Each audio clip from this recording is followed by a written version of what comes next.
Hey everyone, this is Emily from The Female Abroad, and you are listening to the Incurable Wanderlusts podcast, which offers tips, tricks, and trips to help make you a more confident and knowledgeable traveler.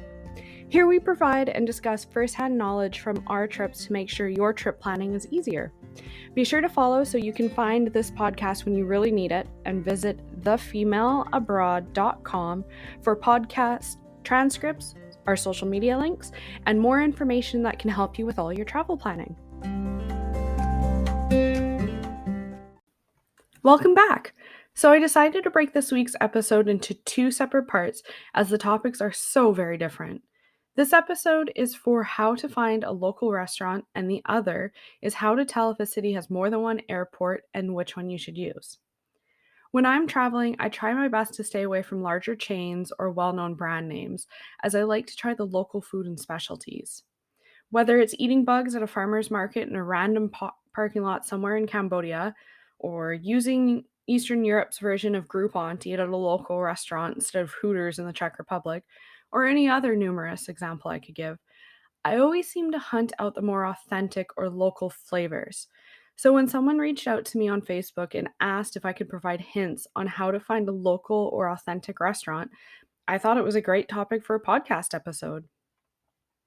While most of us, I'm sure, imagine being able to arrive in a destination and just ask some locals where they would eat, this is not always easy due to things like the language barrier. But even if there are no issues, I bet that if you asked 50 different people, you'd probably end up with 45 different options. So, how do you decide? Well, let's start with some obvious red flags. 1. If there is a tourist area where most people stay or has the main attractions, then you're usually going to find expensive tourist food, as I like to call it. These are restaurants that basically sell simple food at a high price due to convenience. If you have to wait in line and skip breakfast just to make sure you could be somewhere on time, or maybe you just finished an excursion or activity and are starving, you are the type of person that these restaurants cater to. 2.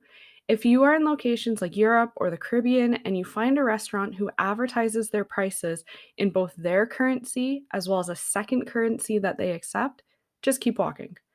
These restaurants are usually found in the touristy areas and actually feature higher prices than if you were to walk another couple blocks outside of the area to a restaurant that just charges in the local currency. Since they are more geared towards tourists, you will usually find basic items that will cater to the general type of tourist that visits the area. 3. If the name of the restaurant is a word that is not used in the native tongue, for example, you're in Chile and you come across a restaurant called Bon Voyage, unless you're looking for French food, just keep walking. 4. You are in Europe and there are some pretty cafe tables on a well-manicured street. While this might not be a red flag necessarily, it is indicative of something else: additional charges. Europe has a habit of charging tourists extra fees if you decide to sit at a table that is quote unquote in a prime location, like in the window or just outside. These extra fees usually are a fee for it being in a prime location, a cutlery fee. If they bring you bread before the meal, whether you ask for it or not, they'll charge you for the bread. Then there could also be a credit card fee, mandatory gratuity, a laundry fee for washing the tablecloth, a tourist tax, and a few other creative ones that are usually listed in the native language that you do not understand. And then all of a sudden, your server does not speak English, so they can't tell you what they are. I've also ran into the problem quite often of when you ask if they take a credit card, they say yes, you sit down, but when the bill comes, all of a sudden they don't take a credit card. Oh, they're so sorry because they misunderstood you. And they don't know why that sticker in the window shows that they take a variety of credit cards. However, there happens to be an ATM that you can use, which also has another fee. Those are the main flags that I usually watch out for. But now when it comes to discovering where are the best local or authentic restaurants to eat at, I highly recommend the following tips. Google or TripAdvisor. The internet is a wonderful place. So doing research these days to hunt out the best places to go, open hours and days, as well as reviews, is very helpful. If you have social media, you could even look for hashtags related to the area and see what photos people have posted, where they ate, and you could always message them to inquire about something. When it comes to anything on the internet, you do have to be careful as to what sites you are using because just like the guidebooks, some will feature restaurants if they pay a small fee. So while that does not mean that they're not authentic or local, it just means that they're listed there because they had the advertising budget to make it happen. Bit of a side note as well.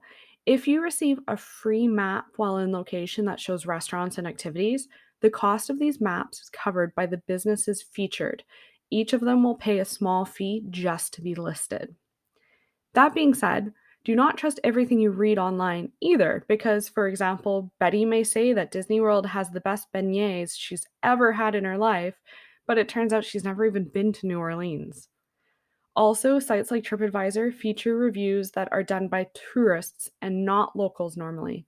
For example, I was super confused about how high a hill was when I was traveling to Panama, as I wanted to know if it was walkable or not. I asked my question on TripAdvisor and had multiple people tell me that there was no hill, I was crazy, or that my Airbnb host was giving me the wrong information. When I got to the Airbnb, there indeed was a hill, and luckily it turned out to be walkable. Same thing with restaurants. If you just got back from swimming all afternoon and go for a pizza at the closest restaurant you could find, you may think it's the best pizza you've ever had, and you can't believe that Tonga was known for their pizza after all. But the locals have no idea how that restaurant is still open because it's not good. You were just super hungry. You also have the other side of the coin too, though, where tourists rated a place really low because of things like slow service, didn't have forks, or the meal was bland. If you're in Cuba, for example, meals at restaurants are a luxury. It's like an event if you go, so you're expected to spend 2 to 3 hours enjoying the food slowly.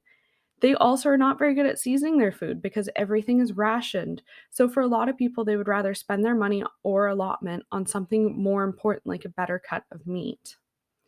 When it comes to time, if you go to most places in the Caribbean, you'll actually learn of island time, which is things will happen when they happen. If you go to a country where forks are not widely used, then of course a fork won't be provided. So sometimes you have to take a low star review with a grain of salt. I also cannot count the number of times that I've read a 1 star review that says things like, "Oh, I've never eaten here," or "It was the best meal I've ever had." So do your research and look for things like tastes like my mom's or aunt's or grandmother used to make. I've eaten at X number of restaurants in town, or I've had this dish at X number of places, and this is by far the best. Or this place is busy on X day, so come on Y day instead. Also, do a quick Google search to see what the local dishes are. I've known people to take hot sauce on trips with them because they know the country that they're visiting has very poor seasoning or bland food. Instead of complaining or giving a low rating, they're just prepared to add a bit of their own twist to make it edible for them. Another thing you could do is take a food tour. Pretty much everywhere you go, you'll be able to find a food tour that is done by a local. These are great if you want to get your feet wet, get a lay of the land, and also know what is worth eating or trying in the area. I do these a lot, and I find that it's a great way to meet people while you're traveling, getting your bearings, and not only learn about the food, but also customs. And most of the time, if I have questions on how to do something like take the bus, the guide is more willing to help or explain or answer my questions. Depending on where you're going, I would check out companies like Strawberry Tours, which offers a ton of free tours. All they do is they ask for you to tip the guide at the end. You could also look at Viator, which is like Expedia of excursions and activities and more. I've used both companies in multiple countries and even used Viator quite often when I was a travel agent. If you would like to try a more hands on approach, then I would give a cooking class a try. Not only will you learn how to make an authentic dish from a local, you also get to eat it afterwards. Usually, cooking classes will be 3 courses, so not only will you gain a better understanding of the culture and cooking methods, you will also get to know the local ingredients as well as what the dish should taste like. Of course, if you follow the recipe perfectly. Another great way to try multiple things is instead of taking a food tour, if there's a food festival or event, try to align your trip to coincide with it. If you're a foodie or maybe you like wine, beer, cigars, spirits, or any other consumable item, and the area you're going to is known for, then they usually will have a festival or event sometime in the year to show off the local vendors. So do your research as it might be worthwhile. Explore the street food scene. Street food can be amazing and super cheap. It also is usually things that the locals will eat, so it is one of the most authentic ways you can eat. As a rule of thumb, if it looks warm, has sauce on it that looks cold, or there's a ton of flies, then skip it, unless you want bubble gut or to live on your bathroom floor for a few days. If it's super hot or cooked from scratch in front of you, and I mean cooked, not prepared, then you should be good. If there is a vendor with a long line of locals or a bunch of people seated around eating, then that's also a good sign.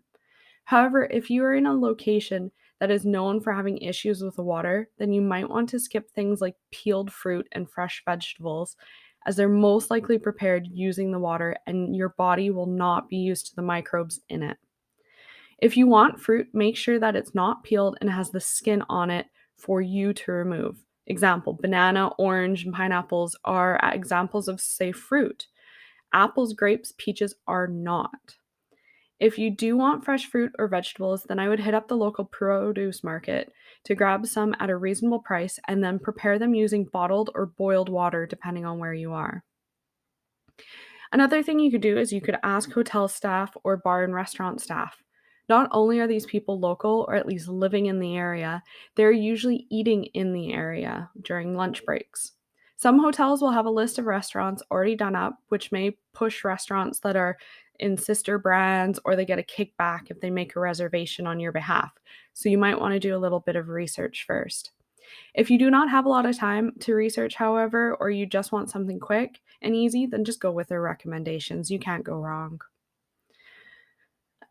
Another great way to find a local or authentic restaurant is know what the local dishes are and decide on what or which ones you want to try. Then ask the locals where the best place to have that dish is. Make sure that it is a local because if you ask a tourist, they are most likely going to tell you the best place they had it, which could be an expensive restaurant or it might not even be the best one in town. Also, learn the word for the local dish in the native language. For example, asking for ropa vieja sounds a lot better than saying old clothes or trying to describe the dish as pulled beef. If you have data or internet while you're traveling, try using Google Maps. Because if you go on the map, have your location turned on, and select restaurants near me, you can then go through what is listed in the area and the ratings, if there are any, of course. If you're listening to this and you are a business owner, this is why it's so important to set up Google listing. It's free as long as you have a physical location, so go and set it up if you've not done so already. If a restaurant or street vendor makes only a couple of items or has a small menu based on the same ingredients, then they are going to be a lot better of an option and a place you want to head to instead of somewhere with a giant menu full of options for everybody. When I was in Bangkok, I ate at a hole in the wall street vendor that was run by a mother and her son that just made chicken or pork soup with their homemade noodles. I also ate at another place that was recommended to me by a tour guide, as they were known for their crispy pork belly, and the only other thing they served was noodle dishes that used their homemade noodles. Both were amazing, and I did some research when I got back home. It turned out that both had been in multiple newspapers, and the one that made crispy pork was also in Lonely Planet. So you really do not know what you will come across when you go out for walking, but the smaller the menu, the better the meal. Here are also a couple more rules of thumb. Go to a place that are busy, but busy because of locals, not tourists. Busy would be a place where there is a line or almost all the tables are full.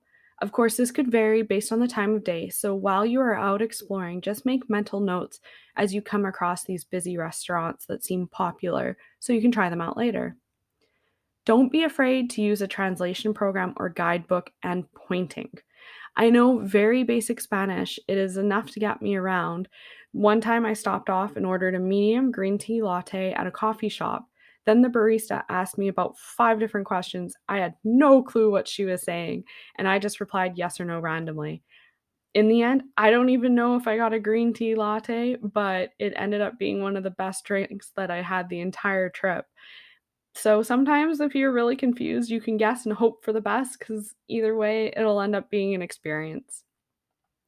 If you cannot figure out how to order food or pay, watch the locals do it. In the Netherlands, they have these 24-hour, I don't know what you would call them, vending machines for sandwiches, let's say. It's like a small shop with a variety of food in their own little cubby that you insert money for the one you want, the door opens, and you take your food. I had no idea what this place was when I came across it, so I just watched a while as a few people came in, grabbed what they wanted, and then they left. However, after seeing the sandwiches, I decided that I would go to an actual restaurant, but at least I knew how to use the machine if I needed to in the future. Now, as we come to the end of this topic, are there any tips that you would add? Is there anything that you would like me to go more in depth on? Is there a topic that you would like covered? Then just let me know. If you are listening on Spotify, there is a questionnaire just below the episode's description that you can leave a comment or head on over to thefemaleabroad.com and just shoot us an email from there.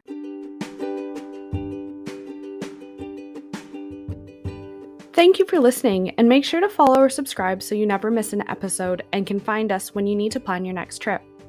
If you can, recommend the Incurable Wanderlust to those that you travel with, and also, if you have a moment, leave us a rating and a review. In the review, if there are topics or destinations that you'd like to learn more about, make sure to include it in your comment.